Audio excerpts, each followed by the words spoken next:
সৈয়দ আশরাফুল ইসলাম সাহেবকে হারিয়ে শুধু আওয়ামী লীগ ক্ষতিগ্রস্ত হয় নাই, বাংলাদেশের সার্বিক রাজনীতি ক্ষতিগ্রস্ত হয়েছে। সুস্থ রাজনীতির ধারা প্রবর্তনের জন্য তিনি সবসময় চেষ্টা করেছেন। উনি কিশোরগঞ্জে অনেক উন্নয়ন করেছেন।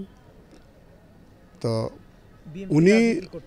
উনি এখানে জনপ্রতিনিধি থাকাতে কিশোরগঞ্জে এই যে সরকারি দল বিরোধী দলের যে একটা সম্প্রীতি, এটা কিন্তু নষ্ট হয় নাই। এটা অনেকাংশে এটা উনার জন্যই। অকালে তার এই চলে যাওয়ায় সারা বাংলাদেশের রাজনীতির পাশাপাশি আমাদের কিশোরগঞ্জবাসীর যে অপূরণীয় ক্ষতি হলো, আগামী 100 বছরে হয়তো তা পূরণ হবে না।